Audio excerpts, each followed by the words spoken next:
नमस्कार, आप सभी का बहुत-बहुत स्वागत है। मैं सही सलामत ईरान से वापस आ गई हूँ। आप लोगों की बहुत सारी दुआएँ, शुभकामनाएँ मुझे मिल रही थीं। बहुत सारे लोगों ने ईरान जाने के लिए शुक्रिया भी अदा किया। बहुत सारे लोगों ने कहा कि आप हमारी तरफ से भी गई हैं और हमारी तरफ से भी खिराज अक़ीदत पेश कीजिए उन साहब को, यानी कि ख़ामनई साहब को, जिनके जनाज़े के इर्द-गिर्द पूरी दुनिया ऐसा लग रहा है कि गर्दिश कर रही थी 1 हफ़्ते तक।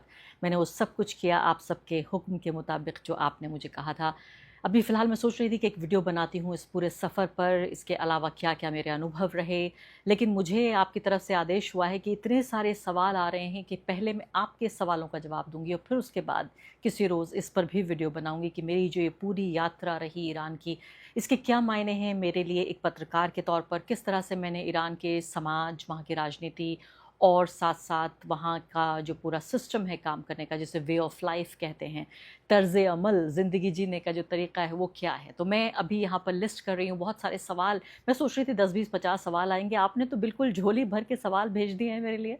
मैं कोशिश करूँगी कि कुछ सवालों का आज जवाब दूँ और उसके अलावा अगर आप मुझे आदेश देंगे तो मैं दूसरा भी एक सेगमेंट, एक दूसरा पार्ट 2 करने के लिए भी तैयार हूँ। बहुत सारे सवाल आ रहे हैं, आप सब इतना जानना चाहते हैं ईरान के बारे में। मुझे खुशी है कि मेरा ये फ़ैसला अच्छा रहा, बहुत जोखिम भरा फ़ैसला था, बिल्कुल पूरे तरीके से अनसर्टेनिटी से भरा हुआ। मैं कब जा रही हूँ, मैं कब वापस आऊँगी, वहाँ क्या करूँगी। आप जानते हैं कि एक व्यक्ति का ये चैनल है, रिसोर्सेज़ बहुत कम हैं। मुझे बहुत नर्वसनेस हो रही थी कि मैं कर पाऊँगी या नहीं कर पाऊँगी। और आपको एक राज़ की बात बताऊँ कि सुबह मेरी 8 बजे फ़्लाइट थी, यानी एयरपोर्ट पर मुझे 5 बजे पहुँचना था और रात को 12 बजे मैंने ये फ़ैसला किया आखिरकार, टिकट बुक कराने के बाद भी, कि मैं ईरान जा रही हूँ। क्योंकि इतनी अनिश्चितताओं से भरी हुई तमाम ये यात्रा की प्लानिंग थी कि बिल्कुल नहीं लग रहा था कि मैं ये कर पाऊँगी। लेकिन मैं बहुत खुश हूँ, बहुत ज़्यादा बाग-बाग हूँ कि मैं ये कर पाई। वहाँ भी मुझे बहुत दिक्कतों का सामना करना पड़ा, मैं आपको फिर वीडियो रिकॉर्ड करके बताऊँगी। लेकिन अभी इस वीडियो में सीधे शुरुआत करती हूँ उन सवालों के साथ जो आप लोग पूछ रहे हैं। सवाल नंबर 1 है, अविनाश हैं, अविनाश के पुलवर हैं, उन्होंने सवाल पूछा है कि क्या भारत के संबंध, अगर भारत में दूसरी सत्ता आती है, यानी दूसरी पार्टी की सत्ता आती है, तो क्या सुधरेंगे? ख़ामनई साहब नेहरू जी का बहुत सम्मान करते थे। क्या बाकी ईरानी जनता भी भारत और नेहरू को उसी नज़र से देखती है? बहुत पेचीदा सवाल है ये। इस सवाल में एक तथ्य तो आपने लिखा है, लेकिन पेचीदगी इस बात को लेकर है कि क्या भारत को लेकर ईरान में वही विचार है जो बहुत सारे लोग ईरान में भारत को लेकर सोचते हैं, भारत में ईरान को लेकर सोचते हैं। जी हाँ, ये महत्वपूर्ण बात ज़रूर है कि भारत ने अपने को सीधे तौर पर जो इज़राइल और अमेरिका की जो पूरी एक लॉबी है, जो ये नेक्सस है, उसमें फ़र्मली अपने को प्लेस कर दिया है। अभी इसमें कोई कन्फ्यूजन या असमंजस की स्थिति भी नहीं है। सबसे बड़ी बात तो आप देखिए कि शुरुआत उसी बात से हुई कि जब जंग से कुछ घंटे पहले हमारे मोदी जी इज़राइल की संसद से वापस लौटे, वहाँ पर उनको एक बड़ा तमगा भी मिला और वहाँ जाकर उन्होंने कहा इज़राइल की संसद में कि भारत के जो 1.5 अरब लोग हैं, वो जनता इज़राइल के साथ है। और उसके बाद देखिए आप अहमकाना चीज़ कि नेतन्याहू ने भी अभी 2 दिन पहले बयान दिया, जिसमें कि वो अमेरिका के विदेश मंत्री से कह रहे थे, जिन्होंने ये कहा था कि अमेरिका अकेला साथी बचा है इज़राइल का। तो उस पर वो कहते हैं कि इस खामख़याली में ना रहें, मेरे यहाँ मुझे जो है समर्थन है एक और देश का। और हँस के कहते हैं कि बहुत छोटा देश है वो, सिर्फ़ 1.5 अरब का, 1.45 बिलियन लोगों का वो देश है। इस बात को समझते हुए पूरे तरीके से कहा जा सकता है कि भारत ने पूरी तरीके से ख़ेमा अपना वहाँ शिफ्ट कर लिया है। अब जहाँ सत्ता बदलती है तो ज़रूर देखना होगा। मुझे लगता है अभी भी मोदी जी को चाहे किसी भी तरीके से सही, लेकिन कहना तो पड़ा। फ़िलिस्तीन के मामले में उन्होंने कहा कि भारत, अभी उन्होंने बयान दिया है, उन्होंने कहा कि फ़िलिस्तीन पर भारत का रवैया ये है कि वो 2 नेशन थियरी का समर्थन करता है। 2 नेशन यानी 2 देश होने चाहिए, फ़िलिस्तीन और इज़राइल। इसका मतलब इज़राइल का कब्ज़ा हटना चाहिए फ़िलिस्तीन के ऊपर से। तो आप समझिए कि इसके बावजूद भी ऐसा नहीं है कि मोदी जी इज़राइल जो जैसा चाहता है, ख़त्म कर देना चाहता है फ़िलिस्तीन को, वो कह पाए। मुझे लगता है सत्ता बदलेगी तो रिश्ते भी बदलेंगे। लेकिन ईरान के लोग, मैं इस सवाल से शुरुआत नहीं करना चाहती थी, लेकिन आपको एक दिल तोड़ने वाली बात ये बताऊँगी कि बहुत एक तबका ज़रूर ईरान में ऐसा है। मेरे रिपोर्टिंग के दौरान कई लोग मेरी तरफ वॉक करके आए और उन्होंने ये सवाल पूछा। इसमें सबसे ज़्यादा जो दुःख हुआ है ईरानियों को, आपको ये बताना चाहती हूँ, आप में से बहुत लोगों ने नहीं समझा होगा कि हिंद महासागर में जब देना नाम का जहाज़ आया था, जिसको भारत ने बुलाया था, हमारे इन्विटेशन पे आया था, हम हिंद महासागर के रखवाले हैं, और वहाँ पर अमेरिकी फ़ौज ने उस पूरे जहाज़ को डुबोकर 120 जो से भी ज़्यादा जो ईरानी फ़ौजी थे उनकी हत्या कर दी थी। और उसके बाद डोनाल्ड ट्रंप ने मजाक में ये कहा था कि ये बहुत अच्छा खेल है, और उसके बाद ये कहा अरे वो लोग मर गए, उनका तो ये काम ही जोखिम भरा होता है। उसके बाद से भारत की सरकार ने आधिकारिक रूप से कभी कुछ नहीं कहा। कई ईरानी मेरी तरफ वॉक करते हुए आए और बड़े गुस्से में उन्होंने ये कहा, आप हमारे साथ हमारे घर मेहमान आई हैं, आपका बहुत बहुत स्वागत है, लेकिन जब हम आपके घर मेहमान गए थे, आपके हम पानी में थे, आपके अधिकार क्षेत्र में थे, उस वक्त हमारे 100 से ज़्यादा जवानों की हत्या हो गई और आपने कुछ नहीं कहा। मैं बहुत दुख के साथ आपको यहाँ बताना चाहती हूँ, उन्होंने कहा कि क्या भारत में जो मर्द हैं, जिस शब्द का मैं इस्तेमाल नहीं करना चाहती थी, कि क्या भारत में जो मर्द हैं वो नामर्द हैं, कि वो बचा नहीं पाए अपने ही जगह पर, अपने ही जो अधिकार क्षेत्र था वहाँ पर 100 से ज़्यादा हमारे फ़ौजियों की हत्या कर दी गई। गुस्से में इस बात को कहा, हम आपके साथ कुछ नहीं करेंगे। मुझसे कहा कि हम आपके साथ कुछ नहीं करेंगे, लेकिन ये बताइए कि आपने हमारे साथ क्या किया, हम आपके मेहमान थे। मुझे बहुत तकलीफ़ पहुंची इस बात को, और इस शब्द को मैं अपने मुंह से कहना नहीं चाहती थी, लेकिन चूंकि यहाँ बात ईमानदारी की हो रही है, पारदर्शिता की हो रही है। माफ़ कीजिएगा, सवाल का जवाब बहुत लंबा हो गया। आगे बढ़ती हूँ। यही सवाल पूछ रहे हैं विनाश जी, आरफा जी, आप और आप जैसे लोग ईरान गए, आपने हमारी इज्जत बचा ली, हमें कई लोग आर्थिक स्थिति की वजह से हम नहीं जा पाए, हम जैसे कई लोग, भगवान आपका भला करे और खामनेई साहब की आत्मा को शांति दे। मुझे कई लोगों ने, वहाँ एक टीवी चैनल ने भी मुझसे पूछा था कि अगर भारत से लोगों का आना आसान होता तो कितने लोग आते। मैंने बहुत कॉन्फिडेंस से उनको जवाब दिया कि अगर ज़रा सा भी आसान होता आना ईरान तो लाखों की तादाद में लोग आ जाते अयतुल्ला खामनेई के जनाजे में। आप मुझे बताइएगा क्या मैंने ठीक कहा या गलत कहा? मैंने यही जवाब दिया था। अगला सवाल आ रहा है, संगीता रावत पूछ रही हैं, ईरान के लोग आज भारत के बारे में क्या सोचते हैं? मैंने आपको भी बताया, बहुत प्रेम से सोचते हैं। वो गांधी जी के बारे में भी सोचते हैं, वो नेहरू के बारे में भी सोचते हैं, वो शाहरुख खान को वहाँ बहुत लोग जानते हैं, सलमान खान तक को जानते हैं। अमिताभ बच्चन और ऐश्वर्या राय के बारे में पूछ रहे थे कि अमिताभ बच्चन से ऐश्वर्या राय बच्चन का क्या रिश्ता है। फिर मैंने उनको बताया, एक टैक्सी ड्राइवर ने मुझसे पूछा। तो आप सोचिए, इस तरह के भी किस्से हुआ करते हैं वहाँ पर। तो ये बात सच है कि वहाँ ईरान के लोग भारत के लोगों को प्यार करते हैं, लेकिन जो हमारी ये नई सरकार है वो जिस तरह की चीज़ों को अंजाम दे रही है, उससे भी वो दुखी हैं। जैसे मैंने आपको बताया कि उनके जहाज़ का डूब जाना, या फिर नेतन्याहू का क्लेम ये करना कि पूरा का पूरा भारत उनके साथ है। तो ये महत्वपूर्ण बात है, यहाँ पर मैं आपको बताना चाहती थी। अब अगली बात पूछ रहे हैं राजा जी, जब आप ईरान में थी तो वहाँ के लोग इजराइल और अमेरिका के साथ युद्ध विराम को कैसे देखते हैं और वहाँ सुन्नियों के प्रति क्या भावनाएं हैं? तो मुझे वहाँ जाकर पहली बार ये अंदाज़ा हुआ, मुझे लगता था कि शायद ईरान में एक ही राय होती है, आम राय, वो ये कि पहले युद्ध नहीं चाहते थे वो लोग, और युद्ध हो गया उसके बाद वो चाहते थे कि अब संधि हो जानी चाहिए। आपको मालूम है कि एक बड़ा तबका ईरान में ऐसा है जो संधि नहीं चाहता, जो अपनी सरकार से नाराज़ है। बल्कि हुआ ये, एक रिपोर्ट पब्लिश हो चुकी है, आप देखिएगा, अयतुल्ला खामनेई के घर के बाहर मशहद में एक महिलाओं का पूरा एक समूह आया था, एक पूरी फौज आई थी जिन्होंने कफन पहनकर, उस कफन पे लिखा हुआ था कि हमें खून का बदला खून चाहिए, और हम ये नहीं चाहते कि आप बिना खून का बदला लिए हुए, अयतुल्ला खामनेई की हत्या का बदला लिए, ये संधि कर लें। तो ये बात मैं आपसे कहूँगी कि आप इस वीडियो को ज़रूर देखिए कि ईरान में एक तबका ऐसा है जो पूरे तरीके से ये नहीं चाहता कि संधि होनी चाहिए, और वो ये चाहते हैं कि हमें बदला चाहिए इस हत्या का। सुन्नियों की कैसी हालत है? सुन्नी वैसे उनके खिलाफ कोई वायलेंस नहीं है, लेकिन कई खबरें मुझे सुनने में ये आई कि एक तो पहली बात वो अपने इलाकों में रहते हैं, दूसरी बात यह है कि उनको जो नौकरी है, या जिस तरह से एक समाज में ज़्यादा एक समावेशी, एक इंक्लूसिव नेचर होना चाहिए, उतना बेहतर नहीं है जितना होना चाहिए। ये खबरें मैंने सुनी हैं। हालांकि वक्त होता तो शायद सुन्नी समुदाय के ऊपर एक अलग से मैं खबर करना ज़रूर पसंद करती। आगे सईद अहमद कुरैशी पूछ रहे हैं, मैं सुन्नी हूँ, डॉक्टर, इंजीनियरिंग या साइंस जैसी पढ़ाई के लिए ईरान कैसा है? खर्च दूसरे देशों की तुलना में कितना आता है? क्या इस्लामी माहौल की वजह से मुसलमानों को शिक्षा के लिए ईरान जाना चाहिए? पहली बात तो ये है कि डॉक्टरी का तो मैंने सुना है कि काफ़ी बड़ी तादाद में 1 लाख से ज़्यादा ऐसे स्टूडेंट हैं जो ईरान में मेडिसिन की पढ़ाई पढ़ रहे हैं, और मुझे ये पता चला है कि वहाँ अच्छे मेडिकल कॉलेजेस हैं। मैं आपके लिए पता करूँगी ये कि क्या वाकई सस्ते हैं, लेकिन क्योंकि बड़ी तादाद में कश्मीरी भी वहाँ जाते हैं, और जिस तरह के बैकग्राउंड के लोग वहाँ पढ़ते हैं, मुझे लगता है अगर बहुत महंगा होता तो शायद वो लोग नहीं पढ़ पाते। बाकी क्या इस्लामी माहौल में आप वहाँ पढ़ना चाहते हैं या किसी अपने को पढ़ाना चाहते हैं, ये फ़ैसला मैं आपके ऊपर छोड़ना चाहती हूँ। और आगे बढ़ने से पहले एक अदना सी गुजारिश कि आप मेंबर बनिए मेरे चैनल का, आरफा खानम शेरवानी। अगर आप मेंबर बनते हैं, आपके समर्थन से आप मेरा हाथ मजबूत करेंगे, इतना मजबूत कि मैं सत्ता का कॉलर पकड़ के सवाल पूछ सकूंगी, और जो हमारे समुदाय में हाशिए के जो तबके हैं उनकी आवाज़ उठा सकूंगी। आप यकीन जानिए, आपका एक छोटा सा सहयोग मेरे लिए इतना बड़ा होगा जिसके लिए आप अंदाज़ा भी नहीं लगा सकते।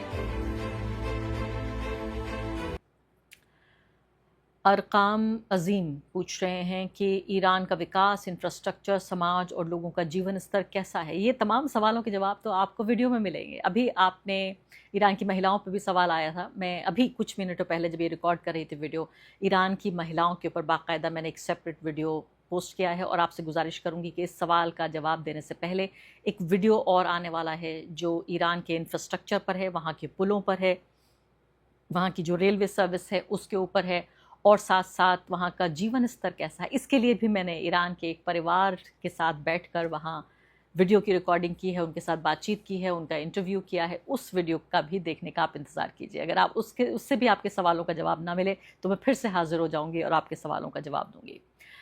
अब यहाँ पर फैसल हसन पूछ रहे हैं कि क्या ईरानी खाड़ी क्षेत्र यानी गल्फ रीजन की नई सुपर पावर ईरान बन रहा है। मुझे लगता है बन चुका है, निर्विवादित रूप से पूरी मुस्लिम दुनिया का नेता बन चुका है। ये बात आप ध्यान रखिए कि अब तक सुप्रीम जो सऊदी अरब है और ईरान के बीच एक तरह का स्ट्रगल हमेशा रहता था कि क्या ईरान आगे निकल रहा है या सऊदी अरब आगे निकल रहा है, क्या यूएई आगे निकल पाएगा। मुझे लगता है निर्विवादित रूप से ईरान इस पूरे खित्ते का नेता बन चुका है और दुनिया की एक बड़ी पावर्स में से एक बन चुका है। मुझे बिल्कुल भी झिझक नहीं है ये कहने के बाद। लड्डू प्रसादम, बड़ा दिलचस्प नाम है, पूछ रहे हैं कि आरफा मैडम, क्या इस जंग में वास्तव में ईरान की जीत होगी? अमेरिका और इजराइल जैसी ताकतों से लड़ते हुए क्या टेक्नोलॉजी, हथियार और डॉलर की ताकत ईरान को झुका सकती है? इस पर आपका ईमानदार जवाब चाहिए। देखिए, बेईमानी से तो मैं कभी जवाब नहीं देती, लेकिन और ज़्यादा ईमानदारी से आपके सामने पेश आती हूँ। मुझे लगता है कि इस जंग में ईरान को भारी नुकसान हुआ है, लेकिन जब आपके ऊपर कोई हमला कर रहा है तो मुझे बताइए कि आपको बचाने का अपने आप को और क्या तरीका हो सकता है कि आप उस हमले का जवाब दें। आप अगर ऑफेंस ना भी करें, यानी अपनी तरफ से वार ना भी करें, तो आपको अपने को बचाना है और उसके लिए हमला तो करना ही पड़ेगा, बचाना पड़ेगा। तो ईरान का भारी नुकसान हुआ है। ईरान को इस हमले में जो नुकसान हुआ है उससे उबरने में मुझे लगता है एक ज़माना लगेगा, लेकिन ईरान एक बड़ी पावर के तौर पर उभर रहा है। ईरान के नुकसान के बावजूद उनका पूरा समाज, ईरानी जो हुकूमत है उसके साथ एक बड़ा हिस्सा समाज का खड़ा हुआ है। तो मुझे लगता है नुकसान के बावजूद भी ईरान के पास कोई ऑप्शन नहीं है इस जंग को लड़ने के अलावा। और ये भी कह रहे हैं कि आप इस लिबास में अच्छी लग रही हैं। बहुत बहुत शुक्रिया। बहुत सारे लोगों का ध्यान अट्रैक्ट किया जो मैंने सर पे एक आंचल ओढ़ा हुआ था, दुपट्टा। मैं तो यही कहना चाहती हूँ कि जैसा देश वैसा भेस। नजरुल इस्लाम कह रहे हैं कि क्या आईआरजीसी इस्लामिक रिवोल्यूशनरी गार्ड्स को आज भी मजबूत हैं या कमज़ोर हो गया है? इस पर एक वीडियो बनाइए। देखिए, पूरा वीडियो बनाने के लिए और ज़्यादा जानकारी की ज़रूरत है। मैं कोशिश करूँगी प्रवीण साहनी जी से इस बारे में बातचीत करूँ, क्योंकि कई लोग ये पूछ रहे हैं कि क्या मिलिट्री यानी सैनिक अगर या सामरिक हिसाब से देखा जाए तो क्या ईरान कमज़ोर हुआ है इस लड़ाई के बाद?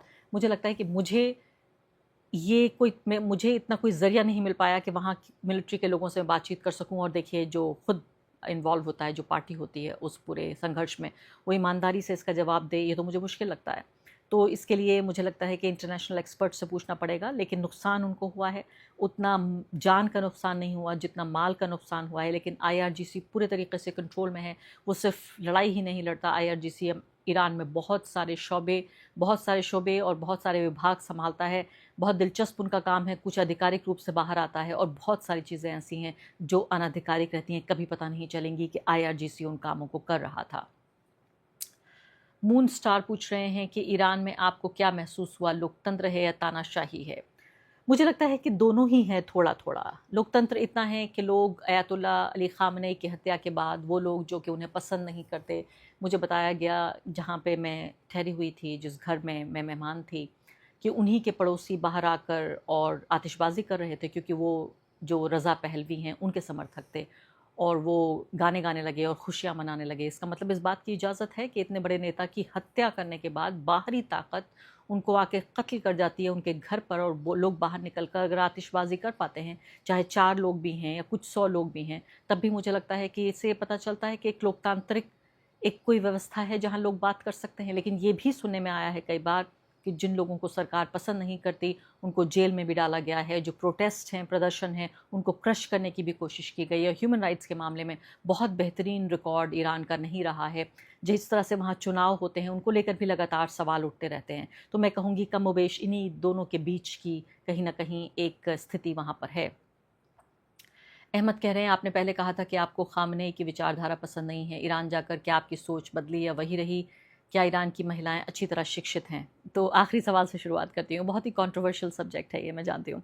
ईरान की महिलाएं पुरुषों से ज़्यादा शिक्षित हैं, अमेरिकी महिलाओं से ज़्यादा शिक्षित हैं। ईरान में, दुनिया में बहुत कम ऐसे देश हैं जहाँ इतनी बड़ी तादाद में महिलाएं न सिर्फ कि पढ़ने जाती हैं, बल्कि हायर एजुकेशन में बड़ी बड़ी डिग्रियाँ वो कमाती हैं, और बड़ी बड़ी डिग्रियाँ लेकर वो काम करती हैं। वो साइंटिस्ट हैं, वो फिल्म मेकर हैं, वो पत्रकार हैं, वो डॉक्टर्स हैं, इंजीनियर्स हैं, हर तरह के काम करती हैं वहाँ महिलाएं।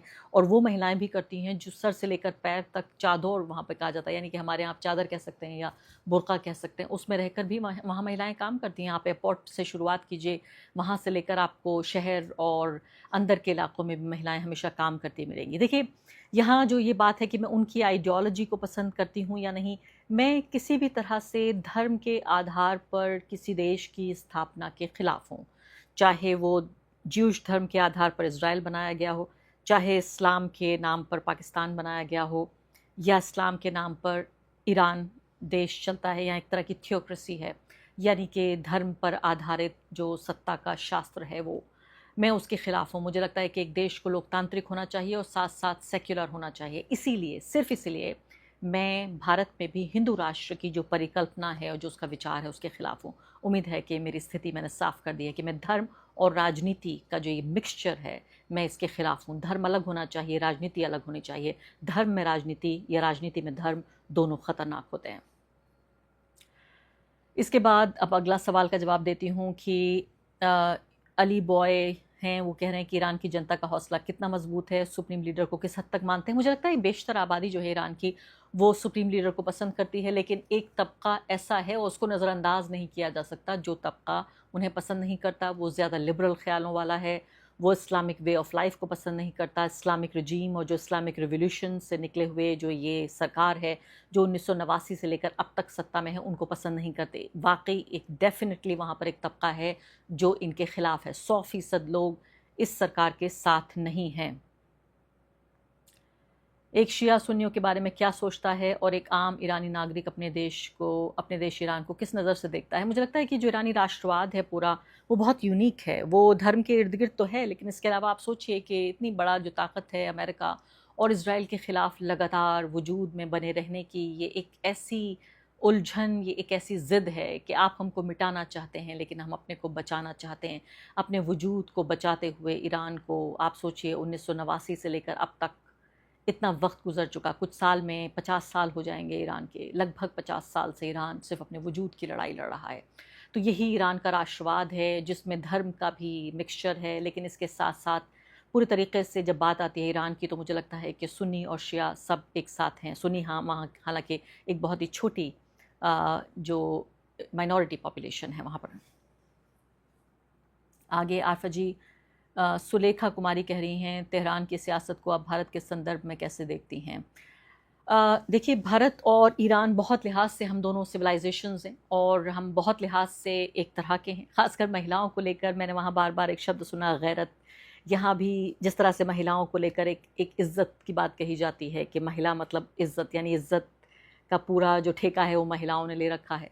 मैं एक पूरे तरीके से एक लिबरल विचारधारा वाली महिला होने के नाते, एक प्रोग्रेसिव थॉट प्रोसेस रखने के नाते मैं इसमें कोई बहाना या एक कोई नकाब ओढ़ने की कोशिश नहीं करूँगी कि मुझे कोई धार्मिक व्यवस्था पसंद है। मैं पूरे तरीके से अपने को मॉडर्न, प्रोग्रेसिव, लिबरल विचारों वाली महिला मानती हूँ, मॉडरेट विचारों वाली महिला। तो उस लिहाज से मैं सीधे तौर पर मैं कहती हूँ बहुत सारी ऐसी चीज़ें हैं, ट्रेडिशनल, बहुत ही पारंपरिक वे ऑफ लाइफ है भारत में भी और ईरान में भी। इस लिहाज से काफ़ी हद तक भारत और ईरान एक जैसे हैं, दोनों सिविलाइजेशन हैं, दोनों अपने राष्ट्र को लेकर एक प्राइड है, जो गर्व की जो भूमिका है, भावना है, वो दोनों देशों में है। बहुत कुछ ऐसा है जो हमें बांधता है। अगर आहिस्ता से धीरे धीरे कोई फ़ारसी अगर बोल रहा हो तो आप यकीन जानिए आप भी उसको सुन पाएंगी सुलेखा जी। आप कुछ शब्द कम से कम उसमें समझ पाएंगी, हो सकता है थोड़ा अंदाज़ा भी लग जाए कि क्या कहने की कोशिश हो रही है। तो बहुत कुछ ऐसा है ईरान और भारत के बीच जो मिलता जुलता है, लेकिन बहुत कुछ ऐसा है जो एकदम अलग भी है। मैंने बहुत से सवालों के जवाब दिए हैं, लेकिन दर्जनों सवाल अभी मेरी स्क्रीन पर बाकी हैं जिनके जवाब मैं नहीं दे पाई हूँ। माफ़ कीजिएगा आपको, और अगर आप मुझे हुक्म दें तो मैं एक पार्ट 2 भी करने के लिए तैयार हूँ। उम्मीद है कि आपके कुछ सवालों के जवाब मैं ज़रूर दे पाई हूँ।